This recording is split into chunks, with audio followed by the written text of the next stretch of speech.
காக்காவோட இங்கே பாருங்களேங்க, இந்த காக்காவோட வாயை பாருங்களேன் எப்படி வச்சுருக்குன்னு. ஆன்னு வச்சுருக்குதா, காக்கான்னு கத்தாம ஆன்னு கத்துதுங்க. வாய் ஆன்னு திறந்துருக்கிறதுனால ஆன்னு கத்துதுகளுக்கு. நான் கூட வாயில் ஏதோ வச்சுருக்குதுன்னு பார்த்தா இது தினமும் வந்து இங்கனக்குள்ளே உட்காந்துக்கிட்டு வாய் ஆன்னு திறந்து வச்சுக்குது. தண்ணி தாகம் அடிக்குதுகளுக்கு, அதான் அப்படி வச்சுருக்குதுன்னு பார்த்தா இல்லை, அது நார்மலாகவே அது வாயை வச்சுக்குதுங்க. வாய் போய் ஒட்ட மாட்டேனுது. வெயிலுக்கு நம்ம வாய் தான் உணர்ந்து போயிடுதுன்னு பார்த்தா அது நாக்கும் உணர்ந்து போயிடுச்சா என்னன்னு தெரில. எப்படி உட்காந்துருக்குதாங்க அது வாய் பாருங்களேன். தெரியுதா அவங்க வாய் தெரியுதா பாருங்க. வாவான்னு கூப்பிடுதா காக்கான்னு கூப்பிடுதா தெரியல. மனுஷன் கூட பழவி அதுவும் பேச ஆரம்பிச்சிருச்சு அவளுக்கு. அது வாய் பாருங்களேன், ஒட்டவே மாட்டேனுது. எப்படி இருக்கு, ஓடிடுச்சு பாருங்க. இப்படி தான் நம்ம ஏதாவது எடுத்தோன்னா ஓடியே போயிடும். சரி சாப்பிடுமேன்னு வச்சா ஏஞ்சி ஓடியே போயிடுச்சு. தலைக்கு மேட்டில் நின்றுட்டு ரொம்ப நேரமாக காக்கானுச்சு. சோனு முடுக்குனா போகாதா, செல் எடுத்தால் ஓடி போயிடும். பார்த்தீங்களா, இந்த மாதிரி எங்கேயாவது நீங்கள் பார்த்துருக்கீங்களா? காக்காவை இல்லைங்க, வாயை திறந்துக்கிட்டு இருக்கிற காக்காவை. எதுக்கு இதுக்கு கருப்பாக இருக்கிறதுனால காக்கான்னு பேர் வந்ததா, இல்லை அது காக்கான்னு கத்துறதுனால காக்கான்னு பேர் வந்ததா தெரியுமா உங்களுக்கு? தெரிஞ்சால் சொல்லுங்கள் பார்க்கலாம். பாய். அதுக்குள்ளே இன்னொருத்தர் வந்துட்டார் சாப்பிட்றதுக்கு. அவர் யார்? அணில். இது வாய் திறந்ததுன்னு வச்சுக்கோங்களேன், மூடவே முடியாதுங்க. இது வாயை மூடவே முடியாது. ஊர் வாயை கூட மூடிடலாம், இது வாயை மூட முடியாது. எங்கே ஓடி போயிடுச்சு பாரு. எல்லாருக்கும் செல்லு வந்தால் ஐயோ செல்லு பைத்தியம் வந்துடுச்சு அப்படின்ட்டு ஓடுதுங்க அவளுக்கு. வருது பாருங்க, மேலே கூடி வருது. எட்டி பார்க்குதா, தெரியுதா? மூஞ்ச பாருங்களேன் அதுக்கு எப்படி இருக்குன்னு, எலி மூஞ்சி மாரி. அது பாரு, காது ரெண்டு, நம்ம பேசுகிறது எல்லாமே புரியுதுங்க. அது பாருங்க எப்படி பார்க்குதுன்னு. செல்லு வச்சுருக்கா. எனக்கு முந்திலாம் அந்த கவட்டைன்னு சொல்லுவாங்க தெரியுமா, அணில் காக்காவை அதெல்லாம் காட்டில் வச்சு வில்லு தெரிப்பாங்க. அது வந்து வில்லுன்னு சொல்லுவாங்க. வில்லுன்னா இது மாதிரி இருக்கும், வளைவு மாதிரி. கவட்டைன்னா ரெண்டு கொம்பில் ஒரு டயரை கட்டி கல் வச்சு அடிப்பாங்க. நம்ம செல் எடுக்கவும் அதுங்களுக்கு அப்படின்னு தோணுதா என்னன்னு தெரில. ஏன்னா குறி வச்சு அடிச்சிருவாங்க. நாங்களாம் மாங்காய் அடிப்போங்க, குருவியெல்லாம் அடிக்க மாட்டோம், மாங்காய் அடிப்போம்.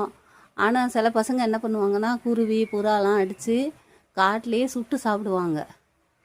அப்படி தான் ஒரு நாள் எங்கள் அக்கா என்ன பண்ணுச்சு, இந்த கூட்டில் சிட்டுக்குருவி இருந்தது. இப்போ சிட்டுக்குருவியை பார்க்கவே முடியல பாருங்களேன். அப்போது சிட்டுக்குருவி இருந்ததா கம்பெனியில், எங்கள் சித்தப்பா கம்பெனி தான். அவர் என்ன பண்ணுவார், அதுங்களுக்கு தினமும் சாப்பாடு கொடுப்பாரு. அதில் ஒரு குட்டி கால் வளைஞ்சிருந்து பறக்க முடியாமல் கீழே விழுந்துருச்சுங்க. உடனேவும் அதை மேலே மேலே தூக்கி வச்சாங்க, அது மறுபடியும் விழுந்துருக்குது அவளுக்கு. இது என்ன பண்ணிடுச்சு, 2-3 பிள்ளைங்க கூட சேர்ந்து அப்படியே கம்பெனிக்கு பின்னாடி தூக்கின்னு போயிட்டு சுட்டிருப்பாங்க. அவளுக்கு சுட்டு சாப்பிட்ருக்காங்க. எனக்கு தெரியாதா, நான் வந்த உடனே நான் அந்த குருவி கூட விளையாடுவேன். அந்த சின்ன குட்டியாக இருக்கும்ல அது கூட விளையாடுவேன்னா, வந்த உடனே அந்த பிள்ளைங்களாம் சொன்னிச்சு, நீ தூக்கி வச்சிருப்பல்ல அந்த குருவியை தூக்கின்னு போயிட்டு அந்த பக்கம் வச்சு உங்கள் அக்கா அந்த பிள்ளைங்களாம் சேர்ந்து சொந்தக்கார பிள்ளைங்களாம் சேர்ந்து சுட்டு தின்னுதுங்க, போய் பாருன்றுச்சுங்களா. எனக்கு அழுகே வந்துருச்சு. அழுதுகிட்டே நடந்து வந்தேனா. அப்பா அவர் வந்துட்டாரா, அவர் சித்தப்பா தான் வேணும் வந்தாரா, ஏன் கழுது அழுதுகிட்டு இருக்கேன்னாரா. நான் அப்போ சொன்னேன்னா இந்த மாதிரி குருவியை தூக்கிட்டு போய் சுட்டு சாப்பிட்டாங்க அப்படின்னு. உடனே அங்களுக்குள்ளே இருந்து கொம்பை தூக்கிட்டு போய் செம்ம அடிங்க, கம்பெனி பக்கமே இன்னும் வரக்கூடாது அப்படின்னு சொல்லி செம்ம அடி வாங்கி கொடுத்தது பாருங்களேன். அப்போ அது வாயில்லாத ஜீவன் தெரில, அதில் எம்ம துண்டு கறி இருக்கும். அதை எடுத்து சுட்டு சாப்பிட்டு பிடிச்சுங்க பிள்ளைங்க கூட சேர்ந்து. அந்த மாதிரிலாம் நிறைய பண்ணும் எங்கள் அக்கா. உடனே அடித்து பற்றி விட்டுட்டு சரி அழாத வா அப்படின்னு என்னை பிடிச்சி கூட்டிகிட்டு வந்தாருங்க. இப்போ இதுங்களை பார்க்கவும் எனக்கு அந்த யாவும் வந்தது. சிட்டுக்குருவி இங்கே வர மாட்டேனுது, கொண்டைக்குருவி குயில் அதெல்லாம் வருதுங்க. குயிலே புள்ளி புள்ளியாக போட்டது வருது, புறா வருது, எல்லாமே வருது. இப்போ அணில் வந்தது, அதுவும் ஓடி போயிடுச்சு. இருந்தது அதுவும் ஓடி போயிடுச்சு. பாருங்களேன், இந்த மாதிரி அனுபவம்லாம் உங்களுக்கெல்லாம் இருக்கா தெரியுமா? அந்த கவட்டைன்னு சொல்லி இந்த செல்லை பார்த்த உடனே நம்மளை வில்லு வச்சு தெரிக்கிறாங்கன்னு சொல்லி இந்த பாருங்களேன் சாப்பாடு வச்சேன், சாப்பிடாம கூட எந்திச்சு ஓடியே போயிடுச்சு.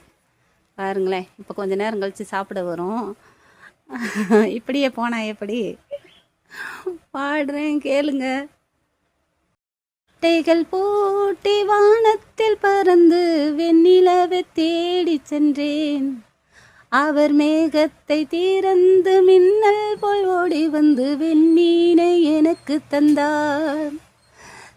ரெட்டைகள் போட்டி வானத்தில் பறந்து வெண்ணிலவ தேடிச் சென்றேன்.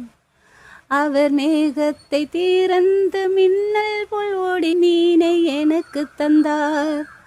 நாகாயத்தில் பறந்து அவர் வெண்புறாவை போல வந்தார். நான் அந்தகார இருளில் நின்றேன், எனக்கு அற்புதமா வெளிச்சம் தந்தார். நாகாயத்தில் பறந்து சென்றேன், அவர் வெண்புறாவை போல வந்தார். நான் அந்தகார இருளில் நின்றேன், எனக்கு அற்புதமா வெளிச்சம் தந்தார். இந்த உலகை ஆளாந்த இயேசு ராஜா என்னுள் வசிக்க பார்க்கிறார். இந்த உலகை ஆளாந்த இயேசு ராஜா என்னுள் வசிக்க பார்க்கிறார்.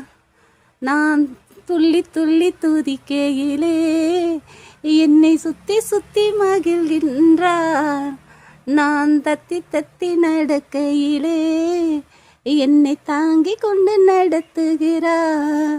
நான் துதி பலிய செலுத்தையிலே, நான் துதி பலிய செலுத்தையிலே அவர் பரலோகத்தில் மயங்குகிறார். நான் துதி பலிய செலுத்தையிலே அவர் பரலோகத்தில் மயங்குகிறார். அட என்ன பந்தம் தேவ பந்தமோ, என்னை இசையினால் இணைக்கின்றார். அட என்ன பந்தம் தேவ பந்தமோ, என்னை இசையினால் இணைக்கின்றார். அப்படி இருந்ததுங்க. உங்களுக்கு எப்படி இருந்தது? பாய்.